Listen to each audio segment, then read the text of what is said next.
अब देखो इधर, अरे देखो पकड़ लो।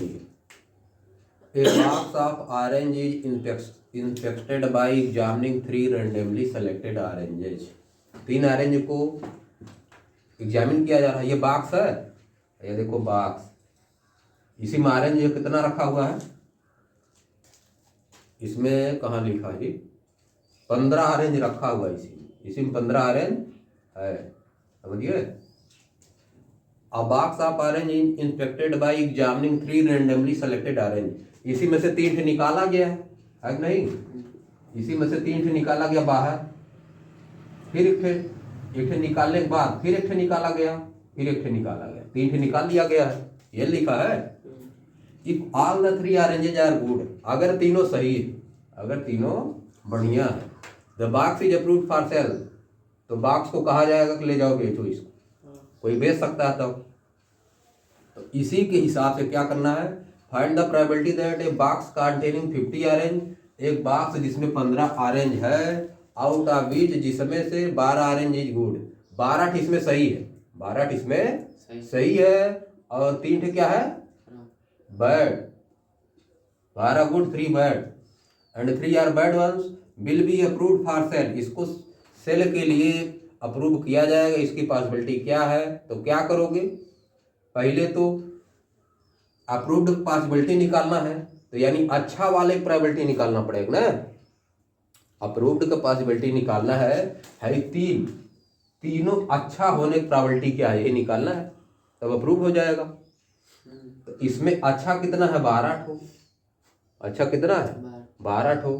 तो अच्छा होने की प्रोबेबिलिटी पहला वाला निकाले, जब फर्स्ट वाला जब निकाले, फर्स्ट वाले की अच्छा होने की probability, first orange being good, probability of first orange being good, उसको मान लेना है P(E1), उसका कितना हो जाएगा, पूरा ऑरेंज है 12, पूरा ऑरेंज कितना है 12, और है इसमें कितना 15, यानी 12 में से एक निकाला जाएगा ना, तो उसके अच्छा होने की प्रोबेबिलिटी कितना हो जाएगी 12/15, 12/15। अब सेकेंड ऑरेंज बीइंग गुड, इसकी प्रोबेबिलिटी Pe2 कितना हो जाएगी। अब एक निकाल चुके, अब उसमें लिखा है विदाउट रिप्लेसमेंट, कहीं लिखा है ना, क्या लिखा है, विदाउट रिप्लेसमेंट लिखा है, विदाउट रिप्लेसमेंट लिखा है, यानी निकाल लिया, तब अंदर इसको नहीं रखना है, अब अंदर इसको नहीं रखना है। तो इसमें बच गया 14 ठे, और अच्छा वाला कितना बच गया 11 ठो, इसमें से निकालोगे क्या जाएगा 11/40, विदाउट रिप्लेसमेंट है ना। अब third orange being good, probability of third orange being good P3 कितना आ जाएगा। अब 2 निकाल लिए, अब बचा इसमें कितना है, सब मिला 13 बचा है, अच्छा वाला 10 बचा है, अच्छा वाला 10 बचा है, यानी 10/13 हो जाएगा, 10/13। ये है कंडीशनल प्रोबेबिलिटी, बात समझो इसको। पहला वाला अभी कंडीशनल प्रोबेबिलिटी नहीं हुआ, बात समझो हमारी, पहला वाला कंडीशनल प्रोबेबिलिटी नहीं है, ये केवल प्रोबेबिलिटी है, समझ गए। लेकिन दूसरा वाला कंडीशनल प्रोबेबिलिटी है, कैसे, कंडीशन इसमें लगी है क्या, कि पहला वाला निकल चुका, पहला वाला निकल चुका है, बात समझे कि नहीं समझे। इसको कैसे लिख सकते हो, इसको लिख सकते हो, पहला वाला जो हो चुका रहता है उसको नीचे रखते हो ना, Pe2/E1, या होगा, इसको यह लिख सकते हो, जो Pe2 लिखे हो इसको Pe2/E1 लिखोगे। इसका मतलब कहने क्या है, E1 has already occurred, E1 has already occurred, तब E2 हुई है, बात समझो। इसी की यूज होगा ना अभी आगे बेस थ्योरम। Pe2 को क्या लिख सकते हो, Pe2/E1, इसका कहने का मतलब है probability of E2 if E1 has already occurred, if E1 has already occurred, E1 वाली पहले हो चुकी है, बात समझे। और इसका क्या है, प्रोबेबिलिटी ऑफ E3, दोनों पहले हो चुकी है, दोनों पहले हो चुकी है, इसको क्या लिखोगे E3 लिख दे रहे हैं अपन E1 E2 लिख दे रहे हैं, E1 E2 हो चुकी है, बात समझ गए। ये कंडीशनल, इसमें दोनों में कंडीशनल प्रोबेबिलिटी है। कंडीशनल प्रोबेबिलिटी कब होती है, जब एक कंडीशन होता है, कंडीशन है पहले हो चुकी है इसके लिए, और इसके लिए 2 कंडीशन हो चुकी है, तभी हो रहा है, समझिए। अब कंडीशनल प्रोबेबिलिटी में रूल होता है मल्टीप्लाई किया जाता है, देखो नहीं हो कि दो मल्टीप्लाई कर दिया जाता है, क्या होता है उसमें निकालना रहता है पी इंटरसेक्शन, तो क्या करते हो सब मल्टीप्लाई। अब सबका एक साथ जब निकालना है तो क्या करोगे, P1 into P E2 by E1, इसी यूज होगा आगे इस तरह से आएगा, समझिए, इंटू पी E3 अपान E1 E2, ऐसे मल्टीप्लाई कर दिया जाता है। क्या किया जाता है मल्टीप्लाई, ये सब स्टेप आएगा n तक जा सकता है। इसमें E1 E2 दोनों रहेगा, खाली E1 E2 already occurred, E1 E2 दोनों रहेगा। E1 E2 जब हो चुका है तब नहीं हुआ, अरे भाई तो नहीं अभी नहीं रखते 14, यहाँ 14 रखते ना, 13 रखे हैं, इसका मतलब दोनों हो चुका है, दोनों निकल चुका है, बात तब नहीं हुआ। ये इसे n तक जा सकता है, आगे आएगा, कहाँ तक जाएगा ये n तक ऐसे जा सकता है, लेकिन इसमें 3 दिया है तो 3 तक रहेगा, बात समझ गए। n तक ऐसे बहुत आगे जा सकता है, तो इसी में मल्टीप्लाई कर दिया जाता है। 12/15 इंटू 11/14 इंटू 10/13, वह वाला तो नियम तो लग ही जाएगा, जो लगा है उस तरह भी लगेगा। तो ये क्या हो जाएगा, आंसर आ जाएगा, कितना आ जाएगा पता नहीं कितना आएगा, कर तो कितना आएगा, कितना आएगा बताओ, मल्टीप्लाई करके, मल्टीप्लाई करने पर कितना आता है इसका, 5 दूनी 10, 5 3 15, 2 7 14, 2 6 12, अब कटवा नहीं करेगा, 11 दूनी 22, 22 और छक्का 11 छक्का 66, 2 6 12, 2 12 13, और 7 तरीके 13 39, 44 बाई 91, कट रहा क्या, हाँ 3 चौक 12, 3 चौक 12, 3 का 90, 44/91, यह आ गया, इस तरह से आया, ये समझ लो, इसको हाई वाला पॉइंट पकड़ो, बात समझ गए। कंडीशनल प्रोबेबिलिटी है, इसको कंडीशनल प्रोबेबिलिटी, ये भी कंडीशनल, इसमें कंडीशनल प्रोबेबिलिटी नहीं पहले, समझिए।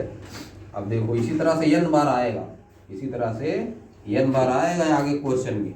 अब अगर यही दिया रहता विदाउट रिप्लेसमेंट, विदाउट रिप्लेसमेंट, तुम इसमें ही फार्मूला लगा दिए, यह वाला लगा दिए, 14 क्या 15C2 12C2 अपान 15C2, इसमें वाला फार्मूला लगा दिए, आ गया आंसर। लगाने के बाद तब भी यही आएगा 44/91, तब भी यही आएगा, है कि नहीं।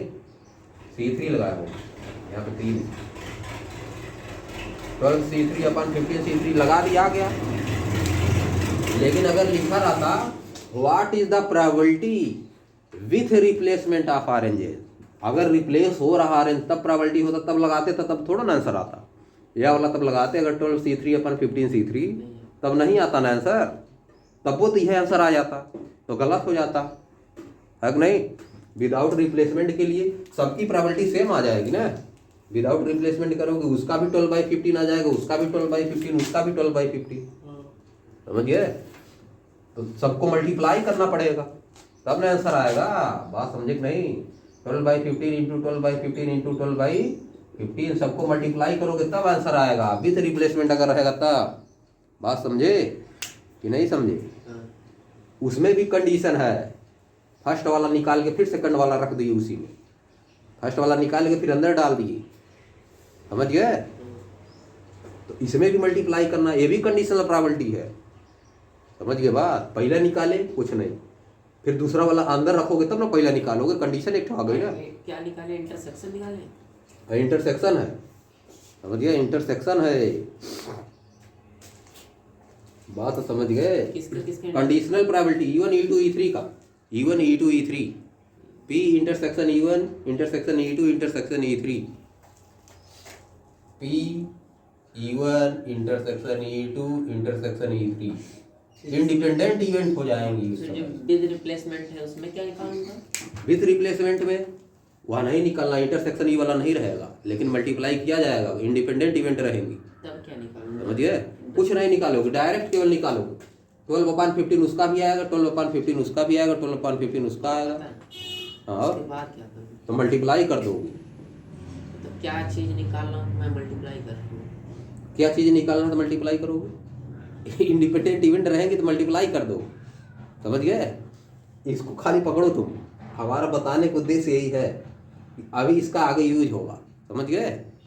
इंडिपेंडेंट इवेंट रहेंगे तो मल्टीप्लाई कर देना, वैसे मल्टीप्लाई होता है। एंड का सेंस अगर कहीं आ गया, तुम इंडिपेंडेंट में तुमको नहीं पता है। जो विद रिप्लेसमेंट है, हाँ विद रिप्लेसमेंट में भी इंटरसेक्शन ही निकालते हैं? नहीं, इंटरसेक्शन नहीं निकालते, इंटरसेक्शन नहीं, दूसरी चीज कुछ नहीं, इंटरसेक्शन कुछ में मतलब है नहीं, समझिए, वहाँ इन सब चीज को उसमें यूज नहीं, समझिए।